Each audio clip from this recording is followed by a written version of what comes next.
Êxodo capítulo 20. Êxodo capítulo 20.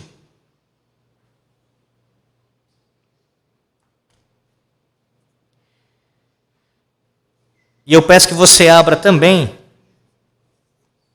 o seu catecismo maior, se estiver com ele aí.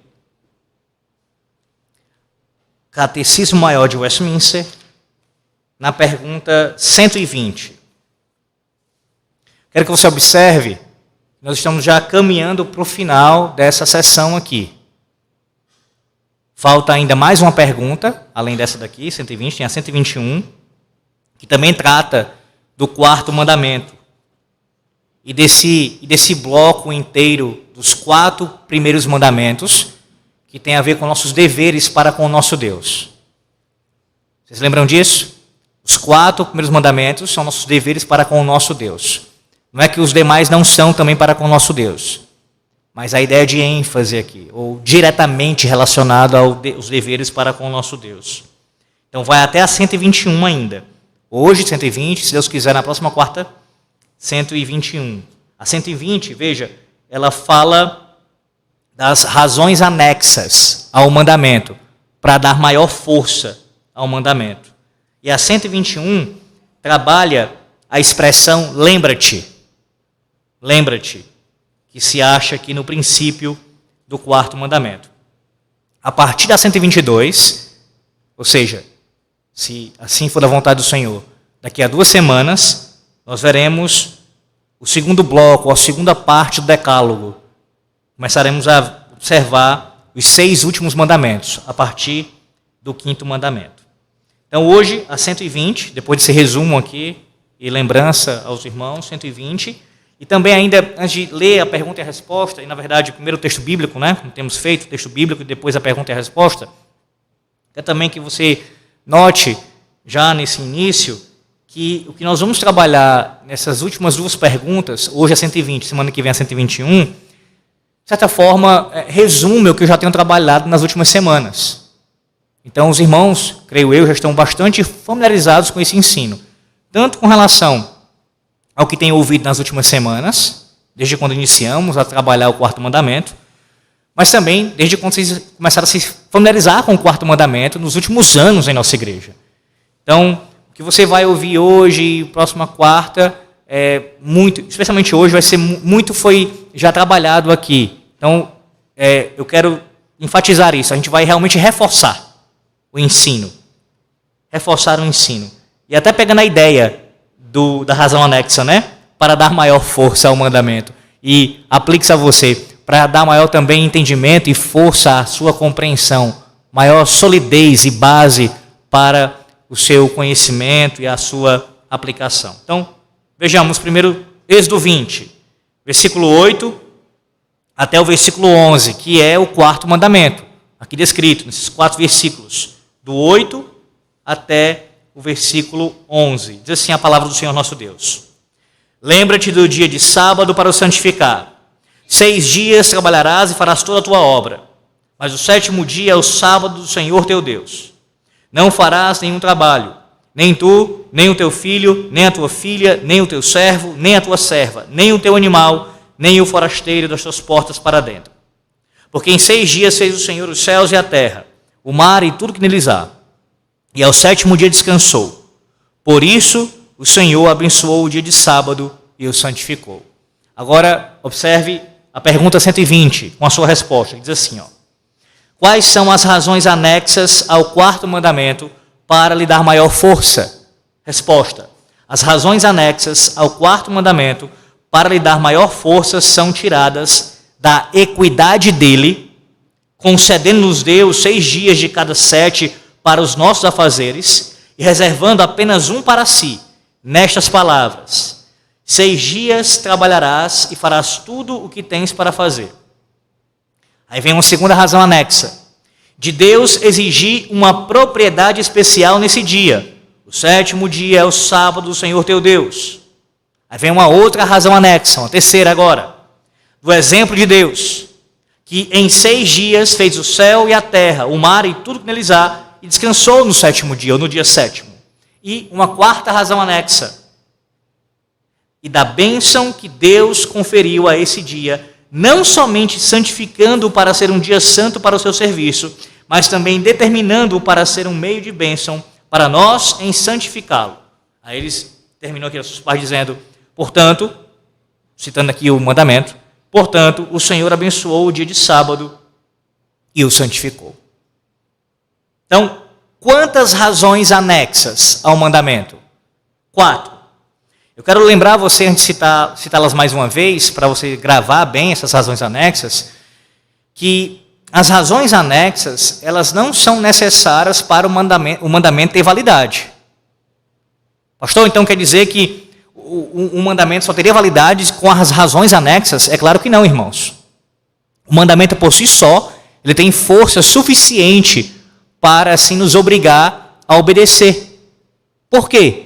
Porque quem dá o mandamento é o Senhor Deus. Então basta o Senhor Deus nos dar uma ordem, dizer, faça tal coisa, que isto é suficiente. Isto basta para que nós obedeçamos a sua palavra.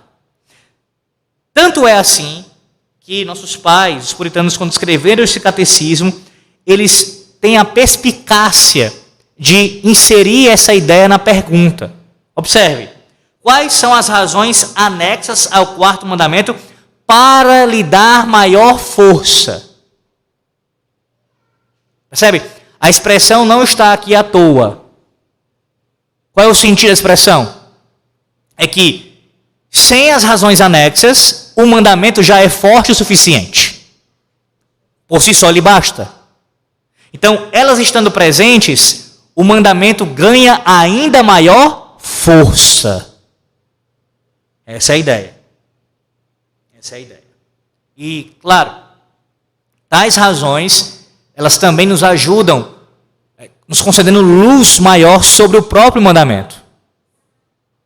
Porque quando você enxerga essas razões, isso te fornece um maior conhecimento, um conhecimento mais amplo sobre o próprio mandamento, da razão de ser do mandamento. E, claro, mais ainda e mais importante, o que é o mandamento? O mandamento, não apenas o quarto, mas a lei do Senhor Deus, é uma revelação da sua vontade, da sua santa vontade, que, por sua vez, é uma revelação do seu caráter. Então, quanto mais conhecimento você tem acerca de tal mandamento, mais conhecimento você terá do próprio Deus. Do próprio Deus. Então, tais razões... Não veja isso como se fosse simplesmente aqui é um anexo qualquer, só algumas palavras a mais, sem necessidade alguma. Não veja dessa maneira, de forma alguma. Se por um lado você precisa rejeitar a ideia de que elas são necessárias para o mandamento ter força por si só, por outro lado, você não pode desconsiderar a sua importância, o seu valor. Não apenas em dar maior força, mas em revelar mais o nosso Deus para nós, seu povo.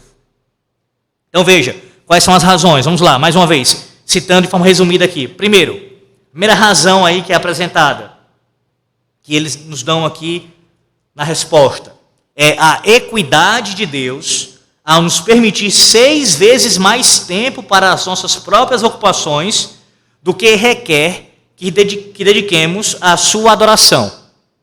Segundo, a reivindicação especial que Deus faz para o dia de sábado, ou o dia do descanso. Vou usar esse termo que expliquei várias vezes, é melhor, né? Para ficar até, não haver nenhuma confusão. O dia do descanso, o Shabá. Terceira razão, o exemplo do próprio Deus, ao descansar no 7º dia, no dia do descanso, em seguida aos 6 dias de criação. E quarto, a bênção que Deus colocou sobre o 7º dia. O que eu vou fazer agora é mais didático, mas você jamais pode ficar somente nesses resumos. Nós, quando resumimos aqui pensando em pastores, mestres, pregadores, enfim, é com um efeito, causar um efeito didático, para que você possa assimilar e ter uma facilidade maior para gravar tais pontos. Você não pode ficar somente nos resumos, repito isso, precisa aprofundar o seu conhecimento. Então, se a gente pudesse resumir, para você ter esse mapa mental. Primeira razão, equidade. Equidade. Segunda razão, reivindicação. Se você puder acrescentar aí, uma reivindicação especial. Reivindicação. Terceira razão, exemplo. E nesse caso aqui, o exemplo divino. Exemplo, terceira razão. E quarta razão, qual é? A bênção. A bênção que o Senhor Deus proferiu sobre este dia. Que equidade, irmãos? Bem, de forma sucinta aqui, até citando diretamente Johannes Gerhardus Voss, ele coloca assim: equidade significa agir criteriosamente ou agir com justiça em questão que envolva duas ou mais partes. Agora, a pergunta que se levanta é a seguinte: como é que Deus ele demonstrou equidade na ordenança deste dia, ou nesse caso, de guardar este dia? Onde a gente consegue perceber a equidade, a justiça divina sendo assim demonstrada na ordem para nós guardarmos esse dia? Irmãos, a justiça de Deus se manifesta na guarda, ou no caso da ordenança para guardar esse dia, no fato de que Deus nos obriga, nos ordena a fazer algo que não é impossível a nós. E não somente isso, Ele nos concede 6 vezes mais tempo, dias, para todas as nossas demais obras. E aí, entenda isso, vai ficar bem claro para você. Como foi que Deus nos fez? O ser humano, ele é uma unidade, claro, a gente não pode aqui dicotomizar, mas entendendo aqui, vou usar essa linguagem, as partes, né? Você é corpo e alma. Corpo e alma. Então, o Senhor, Ele nos faz assim, nos constituiu assim, e se Ele tivesse, porventura, nos dado a obrigação de, durante os 7 dias da semana, somente fosse voltados esses dias para a sua adoração, como é no caso do dia do descanso, então o que Deus estaria exigindo das suas criaturas seria algo contrário à própria natureza das criaturas que Deus os fez. Porque Deus os fez para trabalharmos e também para nós termos assim lazer, descanso. Isso não é pecado. Pelo contrário, isso faz parte da própria constituição humana. Deus nos fez assim, para o trabalho, bem como também para nós usufruirmos esse trabalho, os frutos do trabalho, pensando aqui no lazer, no comer e se alegrar com a família, com os amigos, enfim, tudo isso faz parte da criação humana, de como Deus criou o homem, o ser humano. Então, em outras palavras, Deus não exige mais do que nós podemos dar. Ele é justo. Ele é justo. E veja a sua bondade aqui, Ele nos concede 6 vezes mais. 6 dias para trabalho e para nestes 6 dias realizarmos toda a nossa obra. Se eu pudesse assim resumir, dessa maneira eu colocaria da seguinte forma: 6 dias para o trabalho e para tudo que te é necessário. Para tudo que te é necessário. O que envolve, é claro, o trabalho, o estudo, mas também o lazer. Isso cabe, isso deve ser feito, isso deve ser contemplado, irmãos, durante estes dias, sob pena de pecarmos contra Deus. Sim, quero tentar chamar a sua atenção para isso. Em outro momento eu posso aprofundar com mais calma, até uma série, alguma coisa assim. A priori eu quero só chamar a sua atenção, como eu já fiz em outros momentos também. Da mesma forma que é pecado alguém ser negligente para com as suas obrigações, os seus deveres, aqui pensando nos seus trabalhos, dentro e fora do lar, ou seja, a pessoa ela não cumprir com as suas responsabilidades, ela viver às custas dos outros. E aqui eu estou falando de alguém que não cumpre os seus deveres para o qual Deus chamou. Então, pensando no filho que não trabalha formalmente falando, né? Alguém que sai para trabalhar. Mas o filho tem obrigações dentro do lar, que os pais colocam para cumprir dentro da casa, ajudando nos afazeres domésticos, seus estudos e assim por diante. Estou falando de alguém que é negligente para com as suas responsabilidades nas quais Deus lhe colocou, no período da sua vida ali, que ele deve cumprir aquilo ali. Pois bem, assim como é pecado não cumprir tais demandas, também incorreremos em pecado se nós não dermos a devida atenção para o lazer, para o descanso mesmo durante os dias que Deus nos coloca, assim nos dá para usufruirmos. Quantas pessoas em nossos dias estão prejudicadas física, emocional e espiritualmente por trabalharem demasiadamente?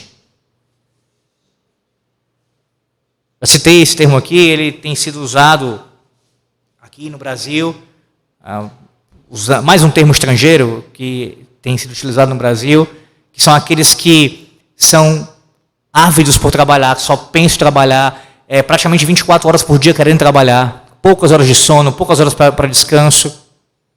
Eu sei, irmãos, vive um período de tempo e de cultura que isso praticamente nos é imposto. É difícil você se desvencilhar disso. Todavia, isso não justifica nós cedermos essa pressão. Não procurarmos lutar contra isso. Tentar o máximo possível, pela graça de Deus, se sair disso e tentar colocar em prática o que Deus ordena. Porque não apenas isso, irmãos, nos é imposto em nossa cultura e nosso tempo. Outras coisas também são. É porque esse tipo de situação normalmente não é vista como pecaminosa. Qual o problema se eu fiquei algumas horas a mais trabalhando durante todos os dias da semana e fui ver meus filhos só no outro dia? Qual o problema? Eu só estava trabalhando, estava traindo minha esposa, não estava fazendo nada de errado. Não se tem essa percepção. Não se vê algo pecaminoso nisso. Certamente que há diferenças de gravidade entre um homem que chega tarde em casa porque estava traindo a mulher do que um homem que estava trabalhando. É óbvio que há. E também há exceções, situações em que um homem precisou, naquele dia específico, trabalhar a mais. É claro que também precisamos contemplar tudo isso. Estou falando de alguém que não tem nenhum cuidado com isso. Ele construiu família, ele tem esposa, pensando num homem aqui, tem filhos, e ele simplesmente negligencia tudo isso para trabalhar. Não foi assim que Deus fez o homem, não foi com este fim que Deus fez o ser humano. Isso tem que ser observado por nós. Muitos casamentos e relações também com os filhos se desgastam por causa desse elemento, com o passar do tempo. 6 dias, irmãos. Deus é justo e o Senhor Deus é bom também em nos conceder tamanho benefício. E um dia só Ele requer para nós assim prestarmos culto a Ele publicamente, como obrigatório, como algo que tem que acontecer, como obrigatório. Não é que não possa acontecer um culto público, eventualmente, num outro dia da semana. E muito menos o mandamento também não está dizendo, no caso das razões anexas, para aqui nós, que compõe o mandamento, que a gente não deve adorar a Deus os demais dias, em devocionais, cultos domésticos. Não é essa a ideia. A ideia é, há um dia que é voltado para isso especialmente. Há um dia em que isso não pode deixar de acontecer, exceto quando há uma situação que te impediu de cumprir. Uma impossibilidade. Então há um dia que é separado dos demais, esse dia deve ser assim, guardado dessa forma. Não anulando a adoração diária ao Senhor Deus em nosso lar e em nossas vidas. Bem como também ter cuidado com os seus mandamentos, ser zeloso também para com a sua palavra nos demais dias. Isso é importante voltar a esse ponto, como eu já falei outras vezes, porque, irmãos, mais uma vez, é a questão do equilíbrio. A gente tem que ter muito cuidado com isso. Nos nossos dias, o mais comum é a gente ver pessoas, infelizmente, sendo negligentes com o 4º mandamento, dizendo, que guardar domingo o quê? Guardar dia do Senhor o quê? Isso é coisa da antiga aliança, isso é coisa da igreja católica, é o mais comum. As pessoas rejeitarem o 4º mandamento. Mas também há uma outra forma de pecar com relação a esse mandamento, que é a pessoa só dar ênfase ao domingo, dar ênfase ao dia do Senhor, e nos demais dias viver como ímpio. Como um pagão. Não, olha, o domingo está chegando, vamos preparar aqui, vamos ter cuidado, é zeloso, procura chegar cedo na igreja, procura adorar o Senhor, faz tudo como, pelo menos até onde se pode aferir, como Deus ordena. Mas a semana todinha vive como um pagão, como alguém que não teme a Deus. Então isso também é rejeitado pelo mandamento. A equidade aqui, a justiça de Deus sendo manifesta no mandamento, é demonstrada no fato de que Deus nos concedeu 6 vezes mais de tempo para as nossas coisas, trabalho / lazer, vou colocar assim, nossas necessidades. Todavia, o dever de adorar e servir a Deus, inclusive através destas coisas, não está sendo rejeitado. Pelo contrário, antes é afirmado. Porque quando você está lá no seu trabalho, dentro ou fora do lar, você tem que fazer como? Seu serviço, seu trabalho? Diante da face de Deus. Cristo é o seu chefe. É o seu patrão. É o seu Senhor, colocando o termo correto, teologicamente bíblico. É o seu Senhor. Antes de prestar contas ao seu marido, enfim, ao seu patrão, você presta contas, primeiramente, e em última instância você vai prestar contas naquele grande dia, ao Senhor Deus, a Cristo. Então o trabalho que você faz, que você realiza, tem que ser para o Senhor. Que também é um outro perigo que a gente corre, e é uma rejeição da nossa boa teologia reformada, que é aquela ruptura que existe entre o chamado secular e o sagrado. Nós entendemos a distinção de um dia em 7. Entendemos a distinção do culto público para as demais atividades. Tudo isso, de fato, Deus faz distinção. Existem coisas que são mais ainda sagradas. E é essa a ideia que eu quero que você aprenda nessa noite. Não é que o teu trabalho no lar, eu vou aqui lavar uma roupa, eu vou aqui lavar uma louça, ele é um trabalho que não é espiritual de forma alguma. Ele não tem nenhum elemento aqui que agrade a Cristo, que esteja fazendo para cumprir o mandamento de Cristo. Pelo contrário, ele é sim. Só que a ideia é que há coisas que são ainda mais consagradas ao Senhor, ainda mais especiais para o Senhor, que tem ainda mais a bênção do Senhor sobre aquilo. Usando um dos exemplos que eu gosto mais de dar, que eu acho que fica muito claro. Toda refeição que você faz no seu lar, ou fora dele, você tem que oferecer aquilo em ações de graças a Deus. Obrigado, Senhor Deus, pelo pão, obrigado, Senhor Deus, pela bebida, obrigado por ter o que comer na minha casa, é a tua providência que me dá. Mas há uma refeição que é mais especial do que ela, do que todas as outras. A refeição pactual, a ceia do Senhor. Não é que as demais não têm algo de sagrado, não têm elementos espirituais, pode ser tratado de forma banal. Não, são sim. Mas há uma que é mais do que as outras. Lembra do Salmo 87? O Senhor ama as portas de Sião mais do que todas as habitações de Jerusalém. Não é que Deus não ama as demais habitações. Deus ama mais. Já ensinei aos irmãos, inclusive extraindo isso de um puritano, outros puritanos também falam sobre isso, mas um específico trabalhou esse texto e mostrou como ali o salmista está falando do contraste entre a adoração pública ao Senhor Deus com a adoração familiar. Deus ama e se deleita no culto doméstico, quando a família se reúne para adorar o Senhor. O marido, a esposa, com os filhos, enfim. Mas ainda mais com o seu povo. Então aplique essa ideia também à realidade da vida. Tudo que você faz como um cristão, você faz diante da face de Cristo, faz para o Senhor Deus, deve ser para você sagrado. Algo que você faz em consagração a Deus, em serviço ao Senhor Deus, no temor de Deus. Quanto aquilo que diz respeito ao dia do Senhor, ao culto solene, aos meios de graça, neste dia, ainda mais. Ainda mais. Segunda razão anexa, trabalhando já a equidade. Segunda razão anexa, que é Deus exigir uma propriedade especial nesse dia. Eu expliquei isso muitas vezes para os irmãos e tem a ver com o que eu acabei de falar também. Irmãos, o Senhor Deus, Ele fez o mundo, toda a sua criação Ele fez em 6 dias. Em 6 dias. Quando chegou o 7º dia, Ele tratou aquele dia como um dia distinto, um dia que foi separado dos demais. Então, o simples fato, que não é algo pouco aqui, pelo contrário, do Senhor Deus ter essa ação de esse dia agora, este dia aqui, ser separado, de ser santificado, já é uma razão, um fundamento para você tratar esse dia de forma diferente. Porque Deus assim o fez. Mais uma vez, isso nega a importância dos 6 dias anteriores? Isso nega o valor e a grandeza do que Deus realizou nos 6 dias anteriores? A glória manifesta do Senhor nos 6 dias anteriores? Claro que não. Ora, no 6º dia ele fez o homem e a mulher. E quando ele cria o homem e a mulher, ele também ali institui o matrimônio, o casamento.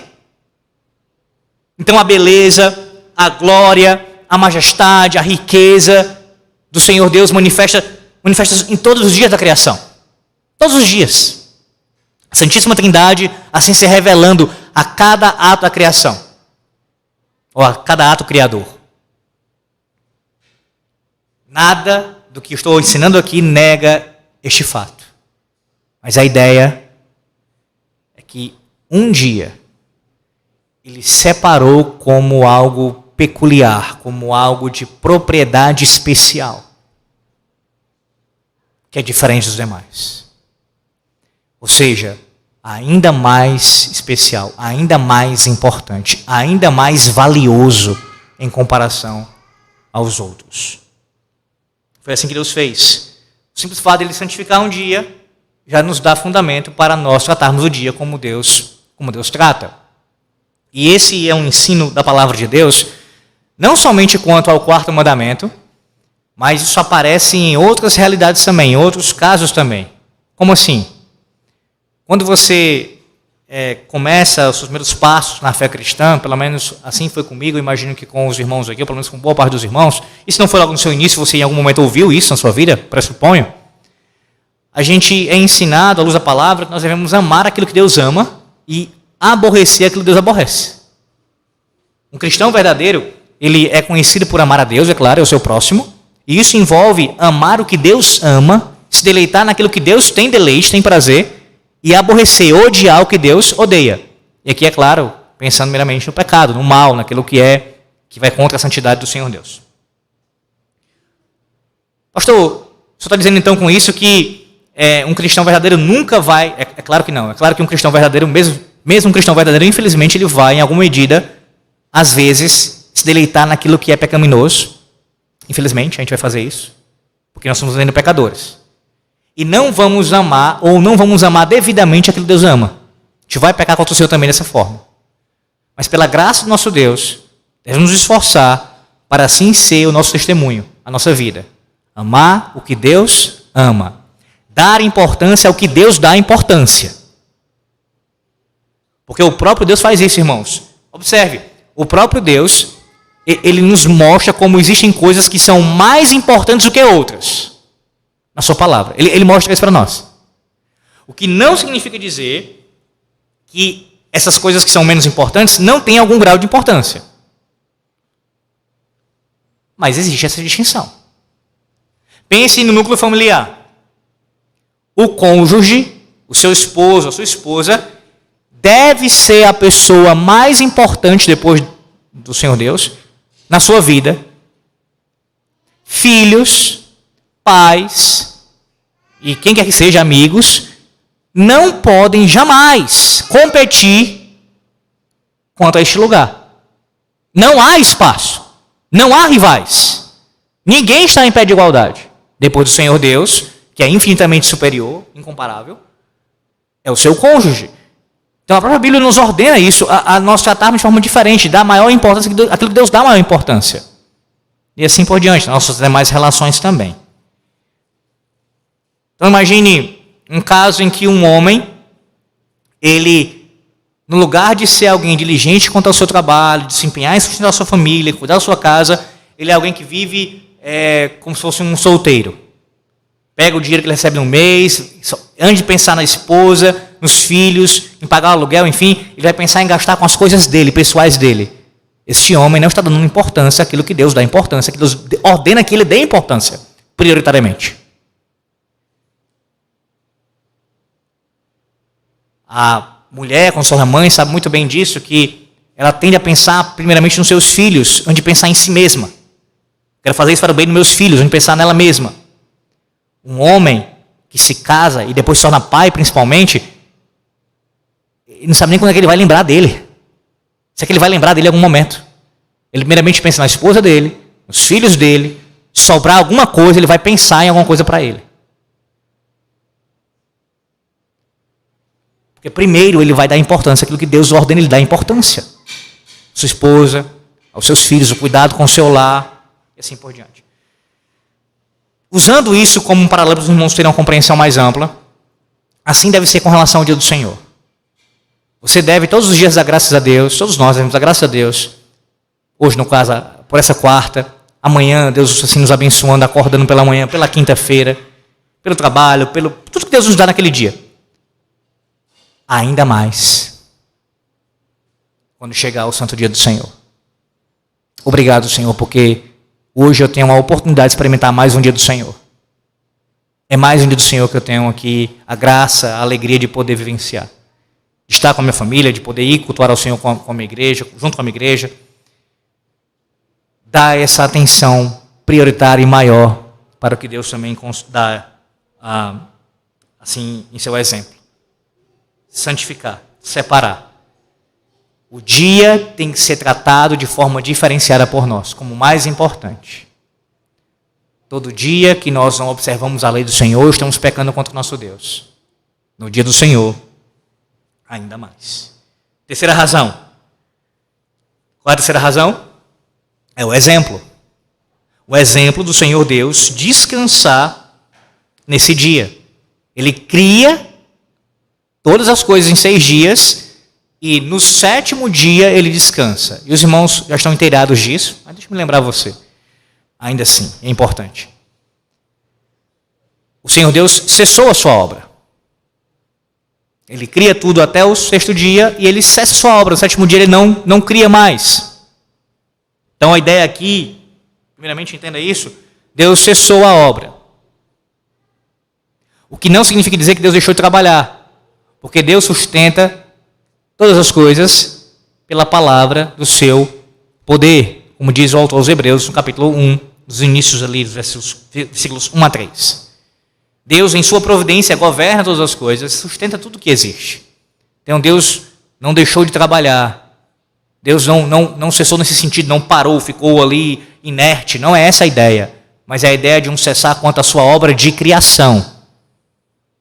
E por que Deus faz isso? Por que Deus fez isso? Veja, quando Deus faz isso, foi para nos servir, para toda a criação, de exemplo, de um modelo, e ao mesmo tempo desta ação, um princípio ser extraído e praticado. A saber, que toda a criação deveria fazer o mesmo. Trabalhar em 6 dias e realizar toda a sua obra, e num dia em 7, descansar. Descansar. Descansar no Senhor e para o Senhor. Para adorar ao Criador e Redentor. Então, o exemplo divino, ele é importantíssimo. E aqui entendendo essas duas coisas juntas. Quer dizer, todas as razões anexas juntas, né? Todas elas são juntas, mas quero frisar esses dois aqui, essas duas razões, que é tanto Deus santificar o dia, ele separar como um dia especial, bem como também o exemplo. Note, não tem como esse mandamento, por tantas razões, essa é uma delas, ser algo exclusivo dos judeus, de uma etnia, de um povo étnico, simplesmente. Não tem como, irmãos. Por quê? Porque isso aconteceu muito antes de Moisés. Isso que escreveu, inclusive, o Êxodo 20. Isso aconteceu muito antes do próprio Abraão, de quem Deus suscitou uma nação, um povo. Isso acontece nos dias da criação, é no princípio de tudo. Então, quando Deus ele cessa e ele dá o exemplo, não era com a intenção somente de a descendência de Abraão, física, sanguínea, guardar o dia. Não era. Mas era um mandamento para toda a criação, como é toda a sua lei. Ou era apenas para o judeu, que era proibido, que era pecado, adorar outros deuses, ou no caso, falsos deuses. Não, o judeu, o filho de Abraão, ele não pode se prostrar diante de uma imagem de Dagon, aqui de Moloque, somente o judeu. Ninguém podia fazer isso. Filisteus, assírios, babilônios, todos os pagãos egípcios eram idólatras e condenados por Deus pela sua palavra por este pecado, por a quebra desse mandamento, desses mandamentos, assim como os demais. Significa dizer que toda a criação deve guardar o dia do Senhor. Agora, na nova aliança, o primeiro dia da semana. Significa dizer, então, que toda a criação que não guarda o dia do Senhor está em pecado contra Deus, em rebelião contra a sua vontade. E se não confessar a Cristo, e se render aos seus pés e crer no seu nome para a sua salvação, que guardou perfeitamente o quarto mandamento e os demais, será condenado também pela quebra deste mandamento. Não somente por este, mas também por este mandamento. Também quero lembrar aos irmãos o quanto Deus demonstrou a sua justiça e a sua ira contra o seu próprio povo, disciplinando o seu povo, nos dias de Jeremias, como nós temos ouvido nas exposições de Jeremias. E se Deus quiser, voltaremos a ouvir no próximo domingo. Veja, Deus castigou o seu povo por vários pecados, e um deles foi pela quebra do quarto mandamento. Você tem ideia do que é isso? Deus usar uma vara violenta, pesadíssima. Ele suscitou, irmãos, ele suscitou um povo ímpio, idólatra, imoral, com um panteão de deuses, como uma vara para disciplinar o seu próprio povo, a quem ele chamou várias vezes de sua esposa, de sua noiva, de sua filha querida. Ele fez isso com o seu povo, ele disciplinou o seu povo. Um dos motivos, quebraram o quarto mandamento. O que ele não fará com os ímpios? O que ele não fará com as pessoas que rejeitam e blasfemam e não estão nem aí para o dia do descanso? E trabalham e não querem nem saber, e querem ganhar dinheiro e fazem outras coisas imorais esse dia? O que ele vai fazer com essas pessoas se não se arrependerem? Então, com muita seriedade, com muito temor no coração, nós temos que observar o exemplo divino. Lembre-se, Deus não faz nada por acaso. É intencional, há um objetivo. O fato de 6 dias criar todas as coisas e no 7º descansar, ele nos deu o exemplo, o modelo. E assim o princípio a ser extraído.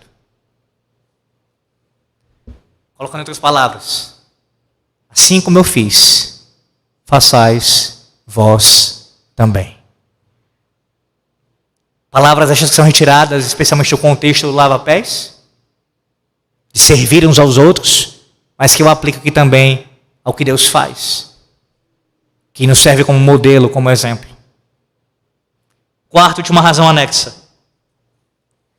A bênção solene, a bênção do Senhor sobre esse dia.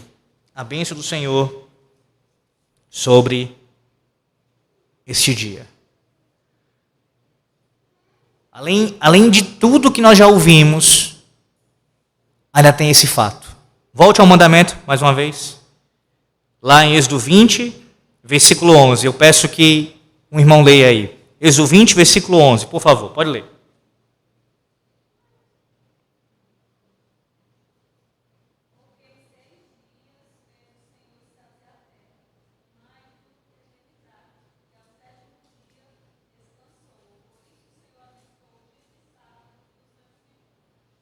Abençoou. Abençoou. O Senhor colocou a sua bênção sobre esse dia. Então, isso já torna o dia ainda mais especial. O que Deus abençoa, Ele trata de maneira distinta, irmãos. E aqui, não tenha dúvida, a linguagem usada e o próprio contexto tem a ver com a adoração ao Senhor Deus, com prestar culto a Ele. Eu quero lembrar você que lá em Gênesis, no início, é dito que o Senhor Deus ele se encontrava com o homem, na variação do dia ali, na viração do dia, melhor dizendo. Alguns comentaristas entendem, não poucos, que o que Moisés está expressando ali é o encontro pactual, relacional, de comunhão entre o Criador e a criatura, que servirá ou serviria no futuro, no caso, deixa eu colocar isso melhor, era algo seminal do culto público.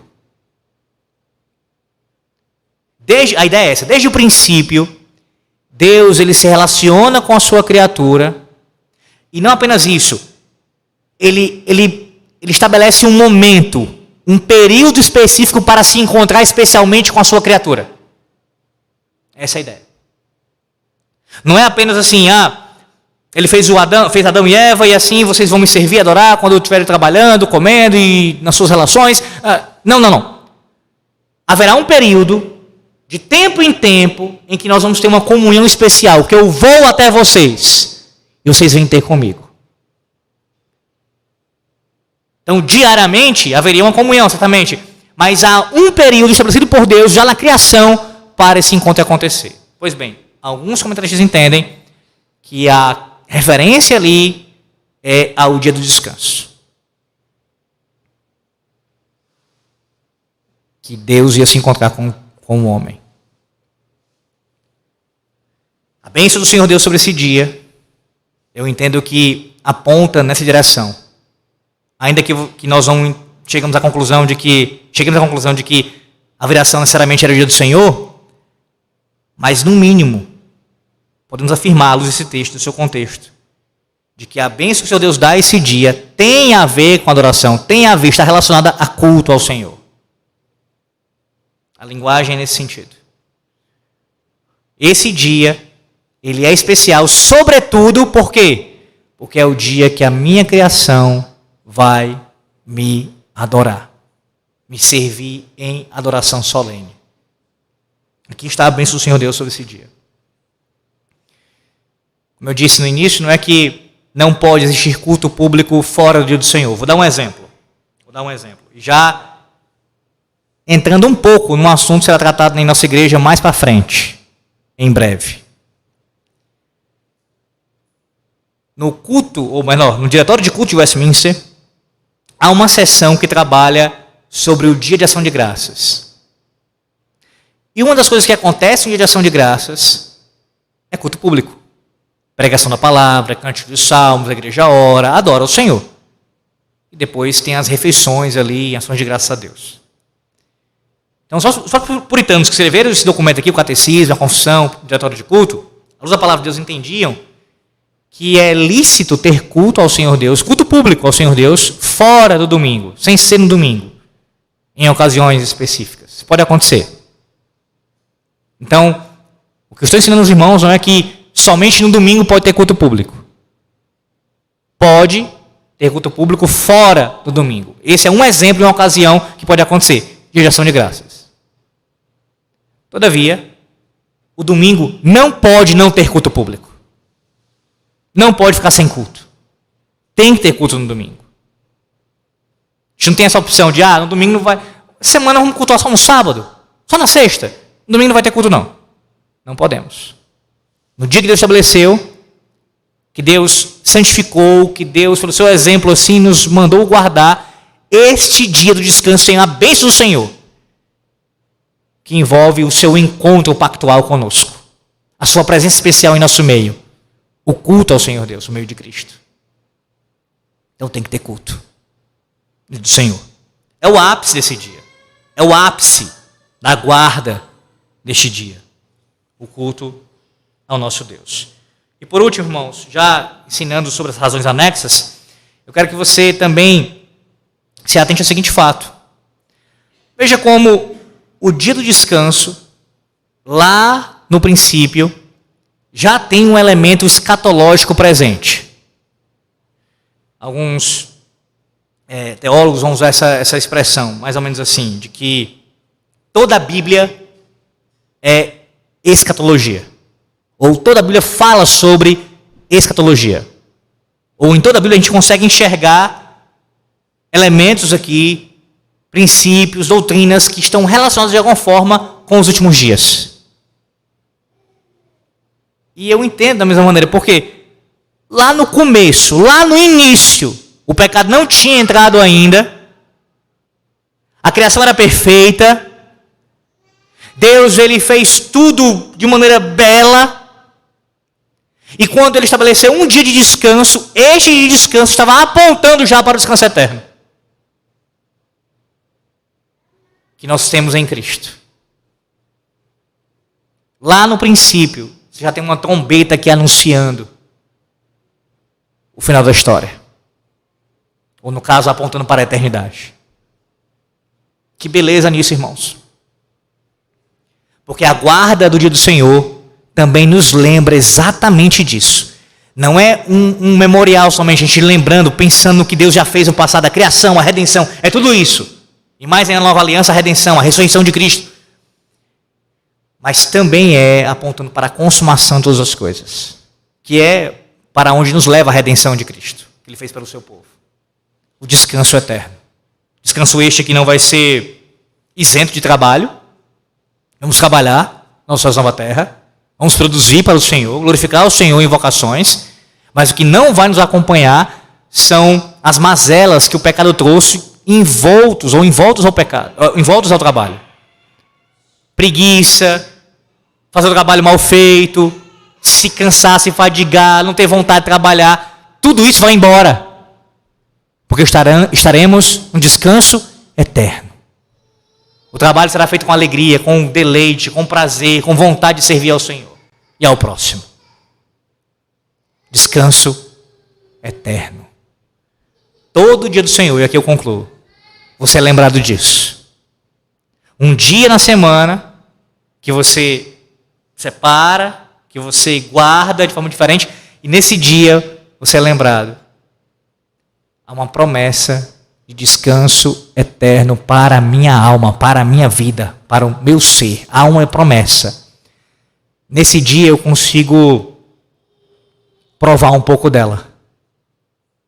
Experimenta um pouco dela. Como gotas da graça de Deus, da misericórdia de Deus caindo na minha boca, eu consigo provar um pouco dela. Nós estamos nela ainda em sua plenitude, mas você consegue tocar nisso ainda, consegue ainda apalpar, sentir um pouco disso no dia do Senhor, dia do descanso. Que nós sejamos encorajados pelo poder do nosso Deus, pela sua graça, em assim ser zelosos com esse dia ainda mais, irmãos. E que as razões anexas deem de fato para nós maior força para guardar este dia, com santo zelo e temor no Senhor. Amém.